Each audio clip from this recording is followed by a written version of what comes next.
Welcome to What Are You Noticing with Kish and Mitra. My co-host is Kish. She is a coach, relatefulness facilitator, and improv teacher. My co-host is Mitra. He is a Dharma teacher, relatefulness facilitator, and coach. In this podcast, we're going to be covering a wide range of topics such as Relationships, insights from coaching and facilitation, spirituality, living a good life, Asian American life, and what's happening for us on our spiritual journeys. Without any further ado, we hope you enjoy the episode.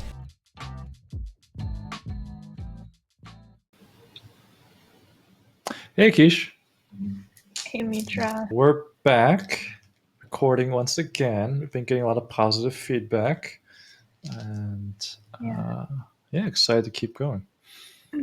Thanks to everyone who has been sending us the positive feedback, and it really means a lot to us. For sure. Yeah. So as always, things are happening in both of our lives. And I also came in with a subject that I wanted to get Mitra's opinions on, which is the topic is different modalities. And part of why this is alive for me is because I did EMDR for the first time this morning. EMDR stands for eye movement desensitization or something. Robots. It's basically a way of working with trauma. And it was just so powerful for me, and it made me think about all the different modalities. And something that we've talked about before is how we know so many different modalities. And I just thought it would be cool to talk about our experiences with different ones and what we think different ones are good for, when we might apply them for ourselves or for clients. It's reprocessing. I just looked it up. But, okay, thanks. Desensitization reprocessing. Yeah, it's really interesting because, we've done so many different modalities, or at least I feel like I've dipped my toe in so many different ones. And then I feel like between the monastery and like relateful practice, at least for me, for so many years, I relied mostly on just like quote unquote surrender and being present and trusting that attunement and presence and residence does a lot of it. And there's like some deeper wisdom that knows. But then the last few years of really trying to methodically learn coaching, I'm picking up a lot more on somatics and polyvagal theory and like prefrontal cortex and neurology and all these things of how it actually works and what are the different, why does it work, what's going on. Yeah, that's something that's kind of confusing for me with modalities. And it's almost kind of related to stuff that we've talked about outside of the podcast before. Like at some point you expressed an interest in just going to school and becoming a therapist. Yeah, for sure. Yeah, like I don't know exactly how to square also my faith in being present and what that can do for people. And also this other thing, which is like more structured and more like scientific as of now. But then there's been research that was like I should look it up again, but I think there was research that's like the single biggest factor in getting good treatment is the good relationship between the therapist and the client, and the modality almost doesn't really matter. It's really just about like being in that intimate connection with another human being. It's another side tangent of how AI therapy and does that actually work. But yeah, I've definitely thought about. I mean, even before I went to the monastery, I was considering going to school to become a therapist, and I had visited a few schools and was like, Well, if I become a therapist, I'll probably never go to the monastery because I'll be like set and I'll have student loans and Mm, everything. So I'll just do this monastery thing first. And now, most people I know who went to school, they all tell me the school portion kind of just sucks, but you kind of need to do it to get certified. So, oh, really? yeah, they say like, I mean, they learned some stuff, but not like I think we learned a lot more through doing all that meditation and circling and living in community than most people will in their Mm, 2 years of social work or clinical psych mm, programs. Um, mm. like reading stuff in a book about how the nervous system works isn't going to prepare someone for how to be in an uncomfortable situation with someone else that's in grief or um, in fight or flight or something. Yeah, but that's probably what the like clinical hours are for, though. Mm-hmm. That's true. That's true. And one modality that I want to ask you about, like just because I really want to know, is Mm. internal family systems. Oh yeah, So it's gotten really hot very in popular. recent years, Mm-hmm. very popular. And I think, I mean, when I first read about it, it really resonated with me and it really even just like helped me to learn about the framework. Mm-hmm. And yeah, I'm curious what you think about it and like when do you like to use it with people or yourself? Yes, I learned the IFS when we were at the monastery. I haven't done any official trainings, but we learned about it there. And then I started doing Steve March's Alethea method that has parts work. It's not exactly IFS, but it's pretty much very similar to IFS. And so he has parts work in his system and has a very specific um, connection to different modalities and like when to do it. I think Mm, parts work is just really, and IFS is really special in that it kind of did what Buddhism has always known, which was like disidentifying with my current idea of who I am or whatever I'm feeling or thinking, and it's sort of rather than being like I am whatever, it's like oh, there's like a part of me is really angry about something, and there's another part of me that's angry about being angry, and then it becomes more about the relationship between me as presence or awareness to these temporary, usually defensive, activated, protective parts, rather than getting stuck and being merged or identified with. mhm, There are some people though that are like so like frozen that actually getting them charged up, which I think happens a lot in relational practice, of people have to like get charged up and actually allow themselves to surface the part first. Um, mm, I know for me, that's often been actually a challenge in the past of actually even knowing what's activated or what's present. And sort of like, I think that's like a negative consequence of like too much bad meditation is just disidentifying too automatically and too quickly and too completely that um, it's like dissociation basically. yeah. So it sounds like I think it's helpful for a lot of people, but maybe for people who have more like numbness or disassociation or maybe even freeze, it might Well, be no, better I to do mean, something else. so at least in the Lethe method that I'm learning, it's that parts often come up when our normal presence or normal awareness isn't capable of meeting the situation. And that's probably going to happen to all of us throughout our lives. And even in one conversation, it could happen several times. And so it's not so much like we need to like kill our parts or be like one point we'll be so healed we never have parts anymore. It's just like they'll come up at different times and that's like healthy and fine, and then just learning to notice when am I or when is someone else in a part, and then when someone's in a part or I'm in a part, I don't have to judge them and identify myself or them as the part. I can be like, oh, I'm just really triggered right now, and this part feels really scared. Or if I'm in a circle and someone's really acting up, I can be like, I think this person's triggered, and some part is coming up right now, and that's not who they actually are. And so then I can do more parts work kind of stuff with them or myself.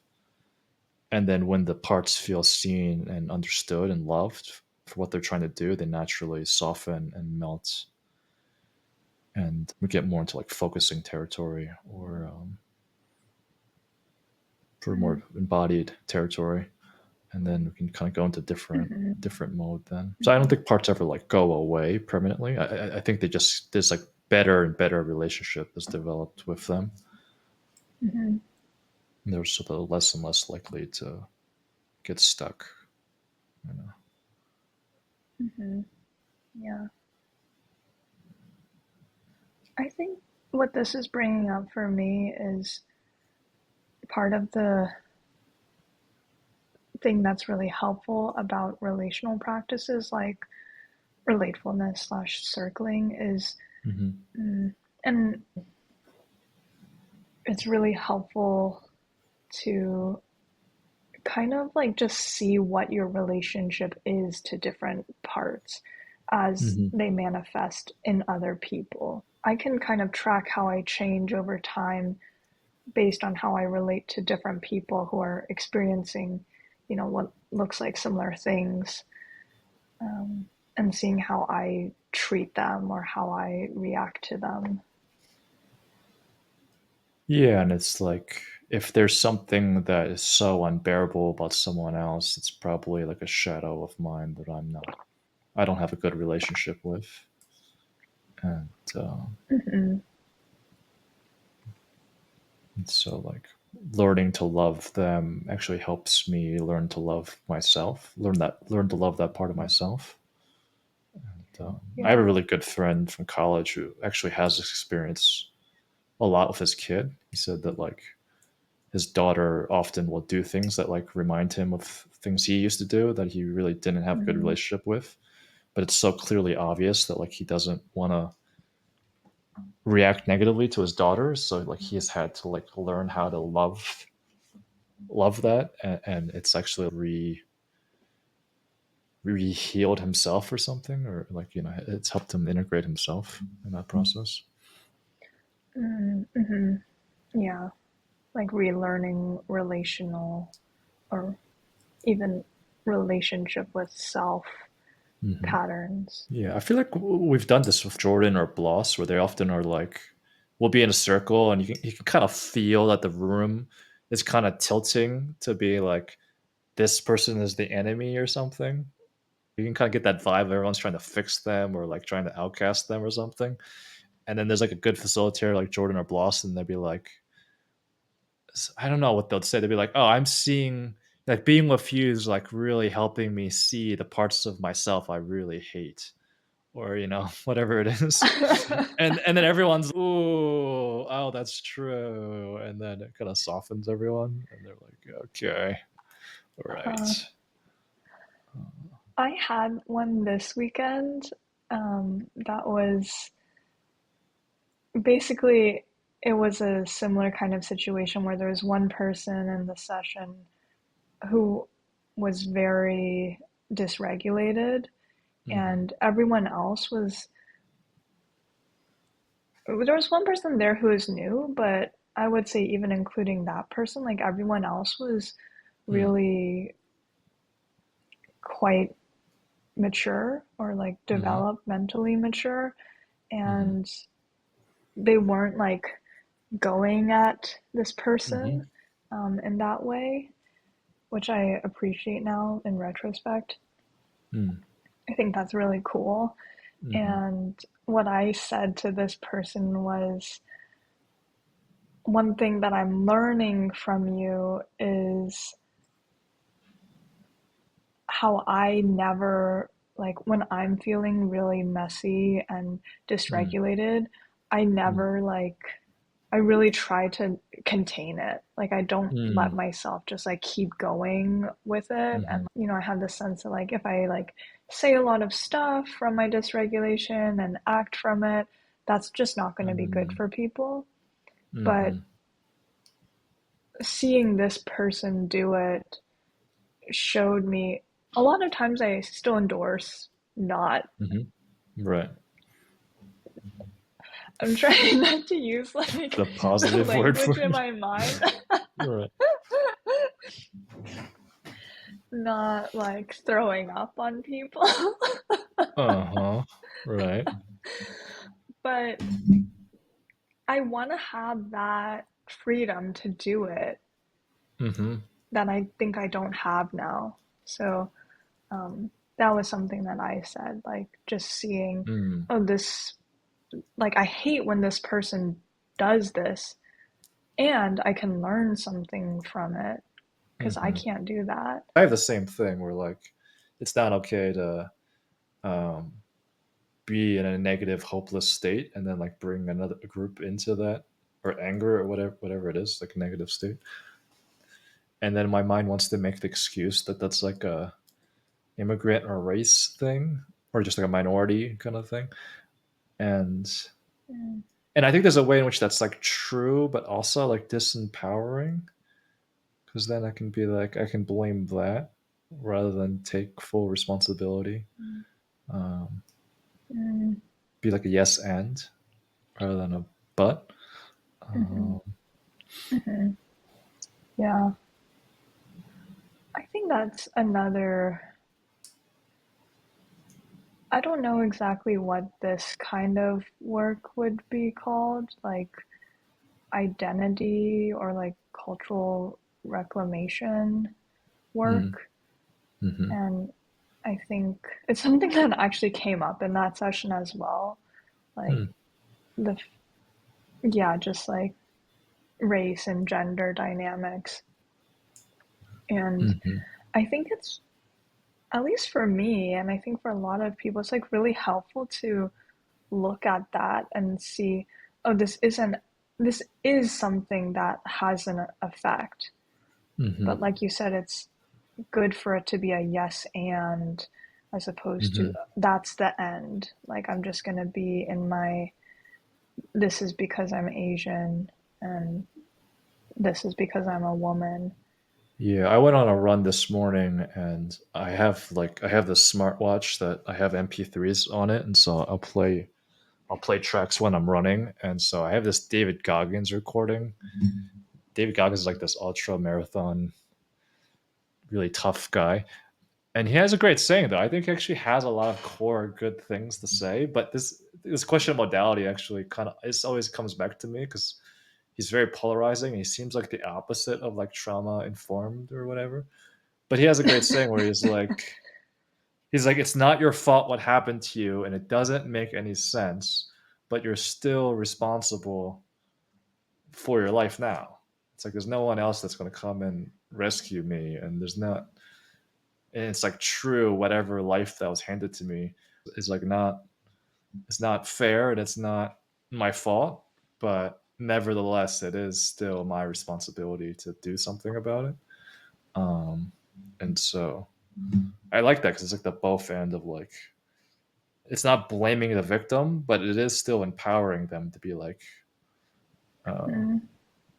the power's up to me or up to the person to do something. A part of me wants to believe that everyone's going to have a come to Jesus moment. Mm, And from what I understand about the world or from what I've observed, I don't think mm. that's always true. Like, Wait, not everyone's going, what has come to like, Jesus?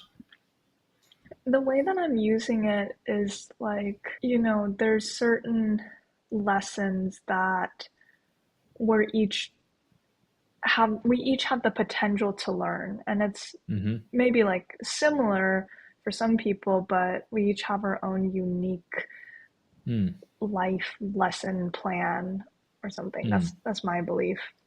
mm-hmm. right now. Sure. And I think some people can like find a way to just create a life that doesn't challenge their patterns or doesn't allow them to really learn those lessons. Like Mm-hmm. one thing that I'm thinking about is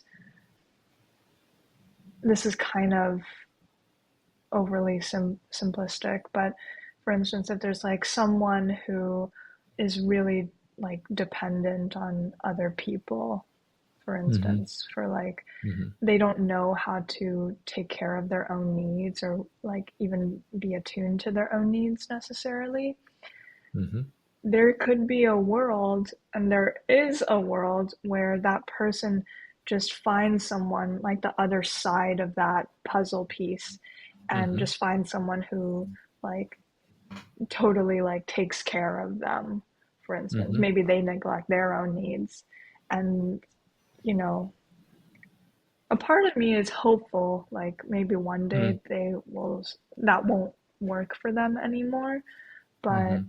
I don't know. Like it's possible. I think it's possible for them to like live their whole lives in that dynamic without learning how to take care of themselves or have healthy individuation or Mm-hmm. even go past that to interdependence.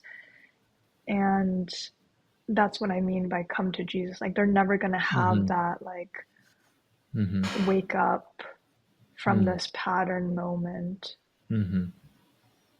I feel like this is the challenge for like our times or our generation is like we used to have pretty commonly accepted ways of looking at things and like what is being an adult or like what is development look like, basically like what is good, and I don't think we have that anymore, which is both really good because it's not oppressive, like everyone has to follow the same script, but then it also makes it a lot more confusing of like is just anything okay or is this like is everything fine, because I actually do Mm-hmm. think there are principles and there is development and there are Mm-hmm. like values, but in the absence of like communities or teachers or like philosophy like ways of understanding it, how can you even tell someone else that they should have a come to Jesus moment? Like you can't even say that. You can't even say Jesus is good anymore. But it's also God funny is because good.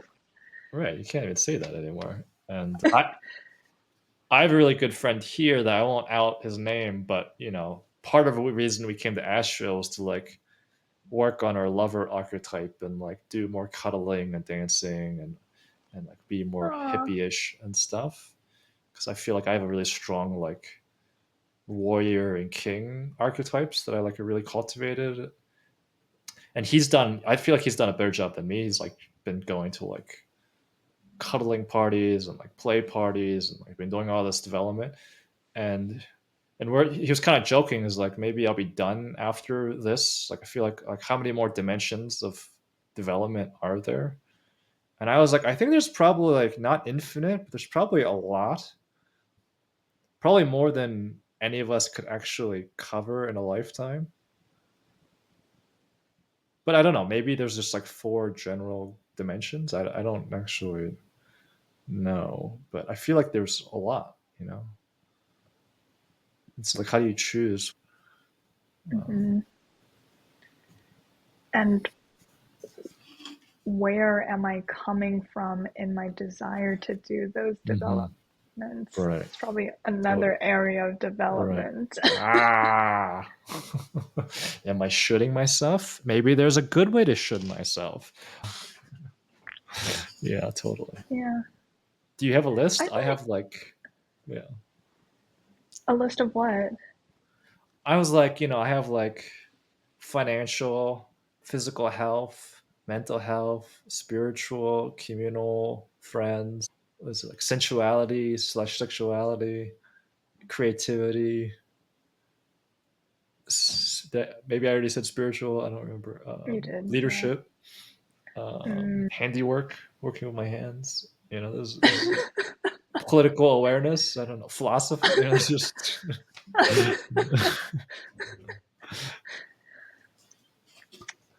Yeah, I don't really have a list, but I think if I did, it would be different from that. mm-hmm, totally. Sense of humor, static taste, relational attunement. Anyway, what were you gonna say? I think it would be different from that. Like a lot of the things that you said, I would just lump into hobbies or Hmm. interests, and some other things I would lump into like personal development slash self-actualization. Mm-hmm.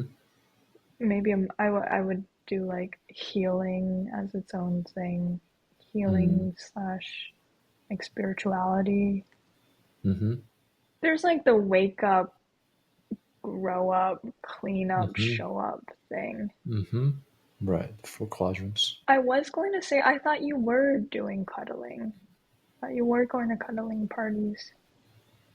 I've gone to a few, but not. I can tell I'm still not nearly as comfortable as I'd like to be in them. Where is where you'd like to be? Um, I think I still get too much in my head, and like my inner child is like still really scared of like abandonment or neglect or something, so it kind of gets activated Mm, more than I'd like to, and like the fear of getting mhm. disappointed or rejected comes up a lot more than. Not that just comes up, like Yeah, that part's fine, but it gets like stuck in a way that doesn't seem as good as I'd like to. yeah.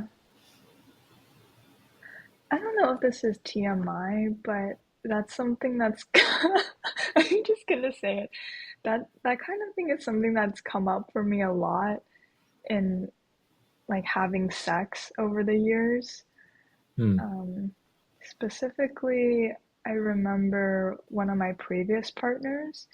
Hmm. He was the first one who really kind of got on me for being in my head, Hmm. like while we were having sex.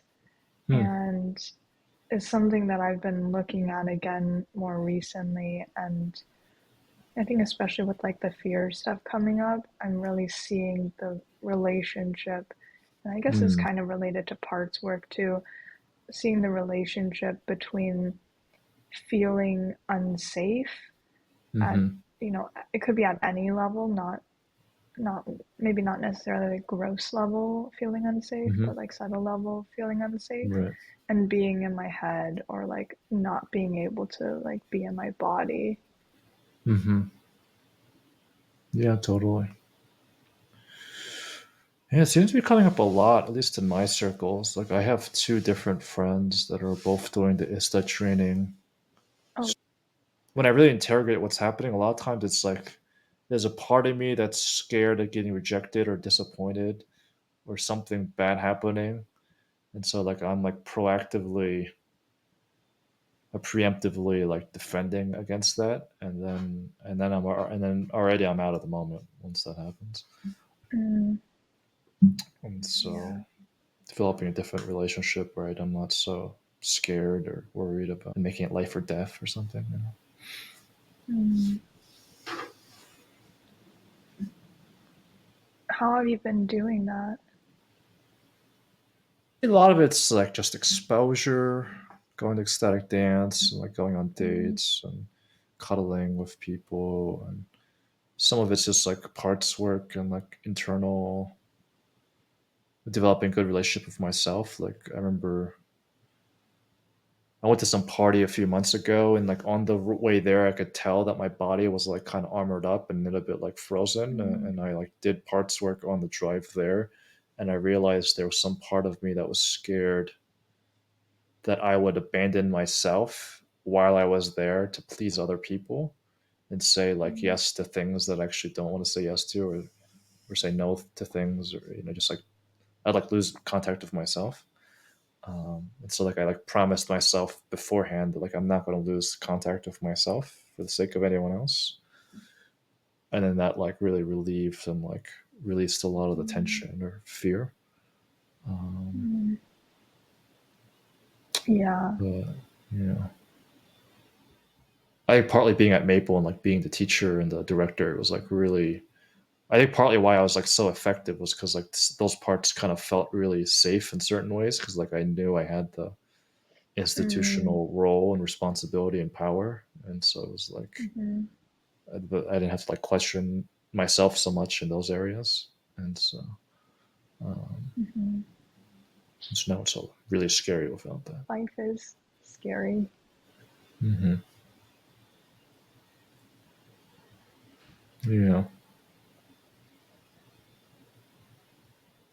Yeah, there's I'm getting really interested in like somatics and like neuroscience now. I'm just thinking about your EMDR thing, and but now it's like there's so many like energetic and somatic things also. Um, Noticing how people hold tension in their bodies or the ways their eyes wander or their body language and speech patterns. Yeah, it's weird because a lot of times just being with the felt sense of things is like way more intense and usually has a lot less language associated with it. Mhm.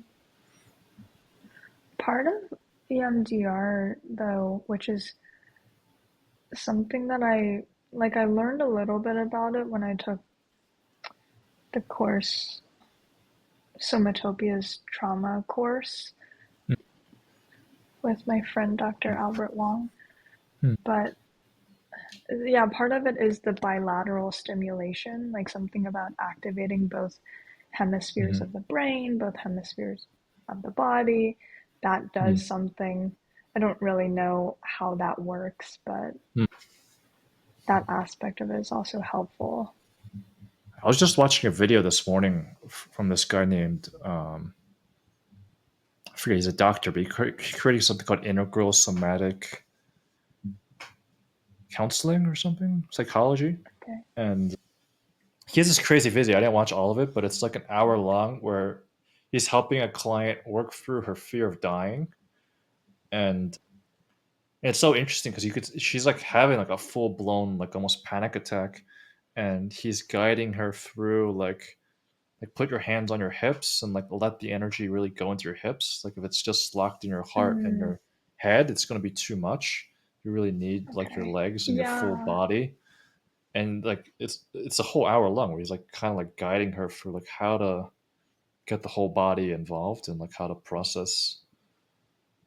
I've never seen a demonstration video where someone's like basically in a panic attack and the person's like, okay, like now put your hands on your hips and like breathe and like you know open your eyes. She keeps like trying to close her eyes. He's like, open your eyes, like I'm here, like open your eyes. It was really powerful. What's coming up for you, Kish? That's that just sounds so scary. Yeah, yeah, totally. I would be scared to do that with a client. Mm-hmm. Like, yeah, I would really, maybe that's just due to lack of training or lack of experience. Would really try to de-escalate them first. Well, after you watch this video, you can also, yeah, totally. Probably not. Well, I also a few days ago, the house saw this documentary called the Work that Kevin Oh, Wall's I heard of All it. Kings is Yeah. based off of, and it Yeah. is really it's really good. I regret not watching it earlier, but it's like really intense at points where like there's like guys that are like suicidal, and the other guy like it's right up to him, it's just like looking right at him in the eye. It's just like he's like, can you give me can you give me 3 months? Like we'll work it out. Give me 3 months. And the other guy's like, Wow. I don't know, man. I don't know. He's like, 3 months, please. I was just like, holy shit. It was like, they're really going for it. It's That's like, a lot. it's a lot. Something that randomly reminds me of is doing normal things as I don't Hmm. know if I would call that a modality, but I feel like that's something that I've needed to learn. Like, Hmm. And I think that was something that a lot of people appreciated about Relateful Camp was you could do the deep inner Mm. relational exploration, and you could do all these Mhm. like what I'm calling Mhm. normal things like going to the Mhm. pool or doing a giant swing, Mhm. archery, horses. Like what you said Totally. about watching the documentary reminds me of like I'm so resistant to watching Mhm. Netflix, but Mhm. in this relationship I've been watching it more as like a couples thing, and we play Mm. board games and we go to live Mm. music and stuff, and Mhm. I feel like all that, I mean, I definitely think of it as a certain category. What? What do you mean? I'm so curious what you're gonna say next. That's just where's this going? Mm, like, I think for a while, especially after I left Maple, I kind of had this prejudice against, and I think part of it is my personality too. I just have Mm. this prejudice against normal people things, like Right. Right. going Right. out and watching a movie or, um, watching like Love is Blind or something, or Mm. Mm. um, Mm. Right. just doing something that's a little bit more like it could be labeled as mindlessly consuming Right. something. Right. But Right. I think that I'm not sure. This is a working hypothesis. I think that some of that gives you a sense of something that's actually really helpful. Mm-hmm. Like maybe it could be a routine or like a regulating activity in and of itself. Mm-hmm. Yeah. I feel like it's probably not binary. It's like the weird Mm. quadratic formula or something. Or it's like four Tetralemma. tetralemma. We're saying words I don't even know now, but It's not the quadratic formula. oh, I can okay, tell you that. okay, very good. Quadrants? Just there's a lot of Two by different two? variables. Yeah, yeah. There's a lot of different. Okay. It's probably even more than two by two, um, but yeah, no, I'm in a similar. I feel like the same way. Where like yeah, I'm definitely doing a lot of things since leaving Maple that I would have harshly judged when I was there as like a waste of time, and I think there's like a grain of truth in that, but it's not the complete picture. I mean, Surya used to have a metaphor that I think he actually got from the Buddha about like trading up your delusions, and Mhm. it's like you can't go from 0 to 100, and it's also I also can't go from 0 to 100 and just stay at 100 necessarily. Um, and so like this question of like facing Jesus again of like, am I gradually, continuously Mm, moving towards a life in alignment with the truth and what I think is good or what is mhm, good? What were we talking about? Doing normal things. mhm. You were saying how you're doing things now that you would have judged yourself for, but trading up Hmm. delusions Hmm. might be good How in the did we long run. how did we get here though? You were talking about the documentary, The Work. Oh right, just intense stuff and relateful camp. Yeah. Right. Yeah. Yeah.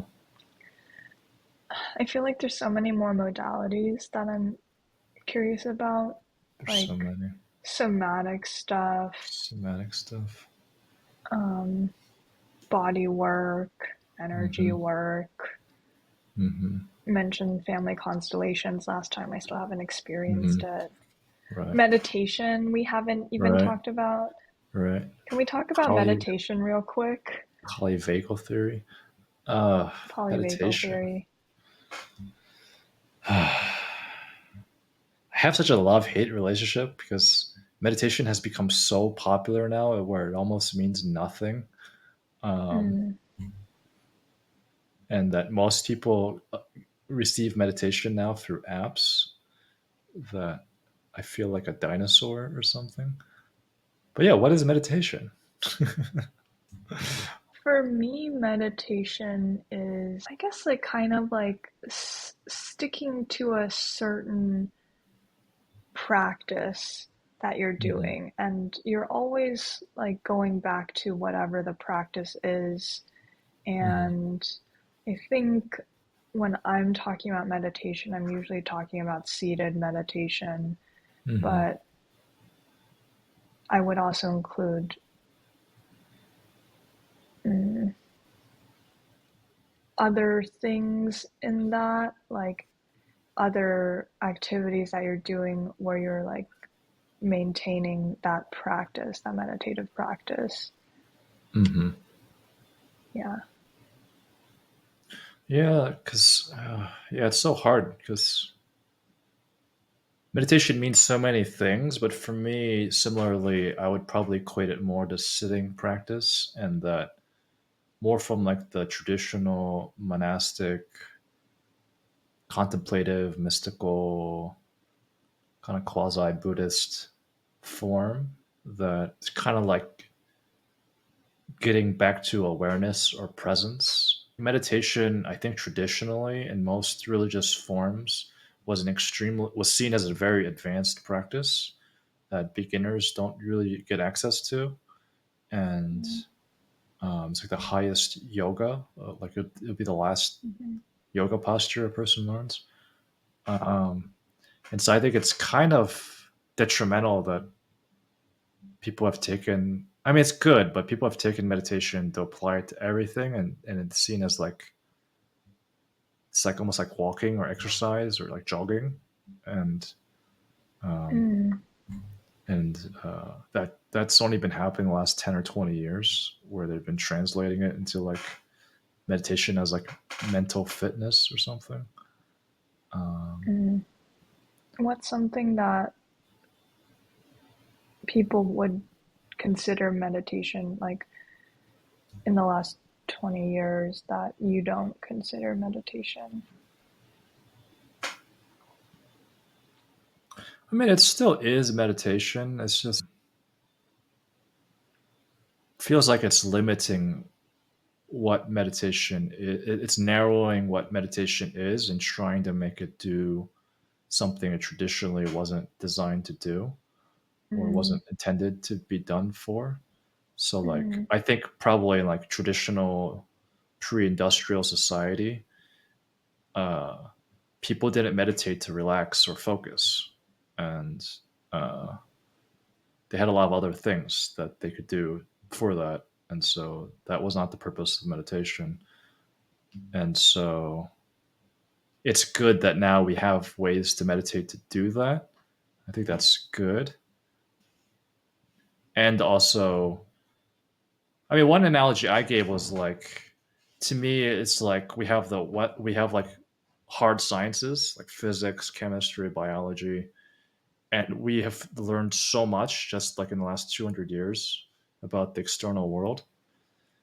And I would say like internally in like mystical contemplative practice, there is probably at least equally or more phenomenon internally that that like meditation and like religious practices are designed to help explore.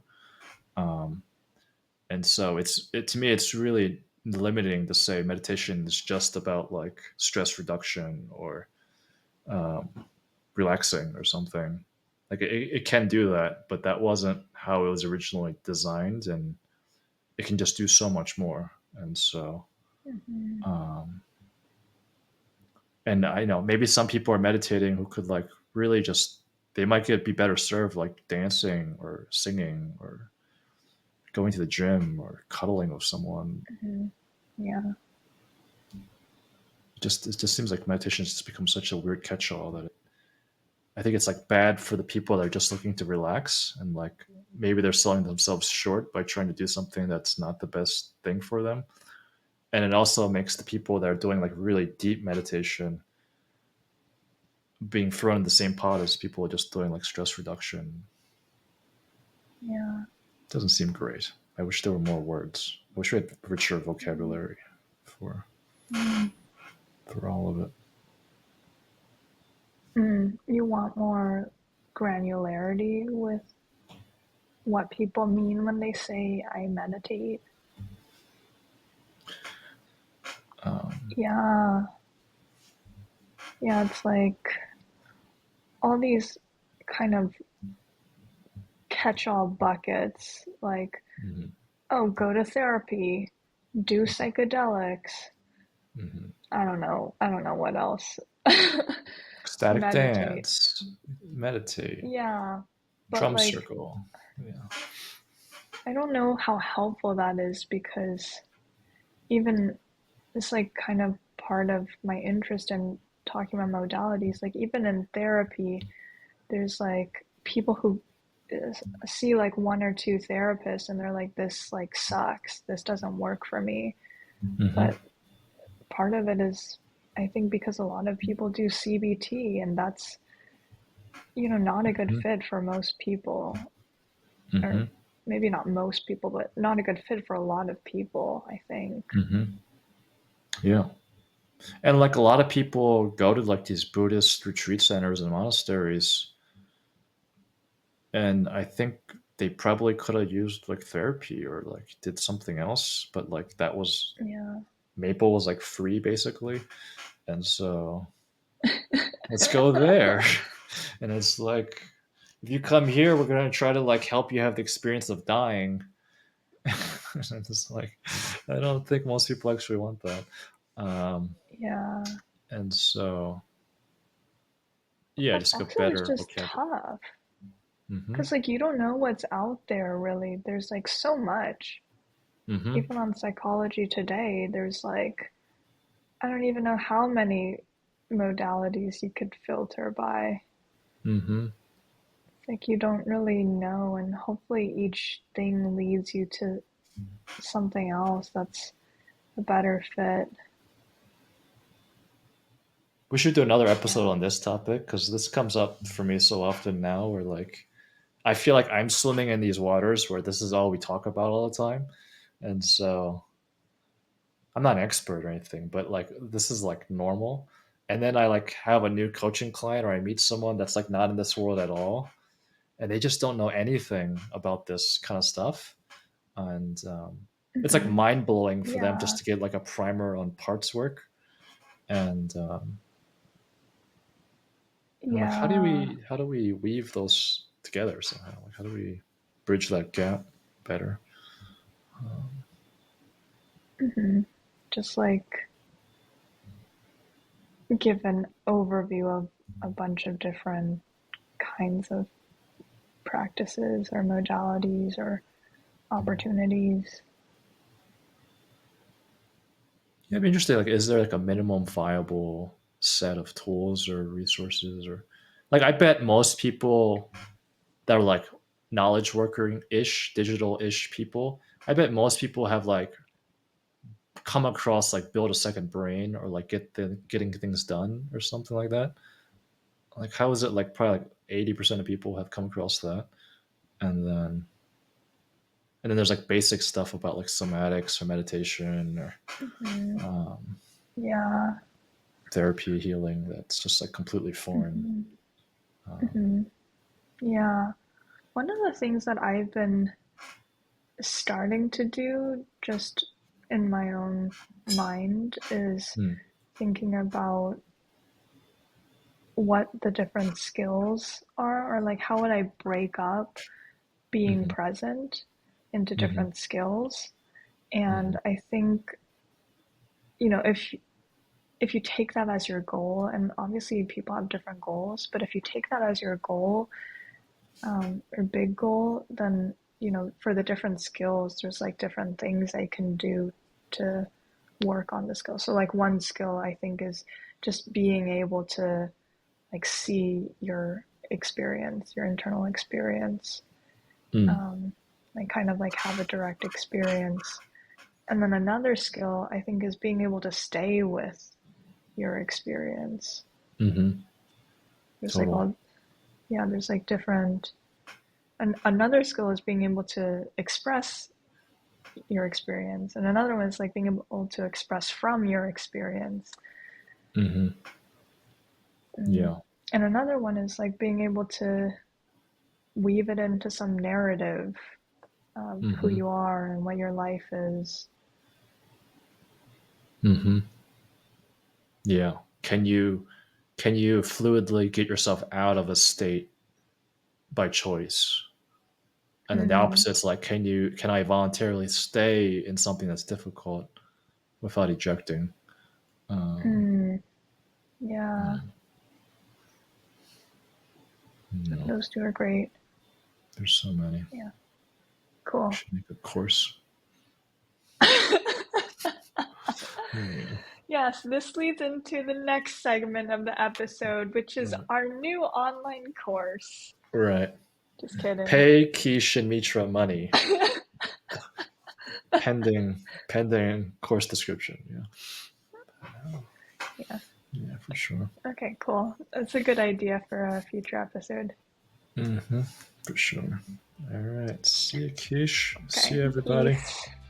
Bye, everyone. Bye-bye. Thanks for listening. This podcast was executive produced by Mitra and Kish, was written by Kish and Mitra, and performed by Mitra and Kish. Like, review, and subscribe wherever your podcasts are found.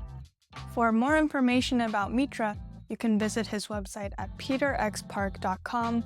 And for more information about me, you can visit my website at kishandyou.com. Thanks for listening, and see you next time.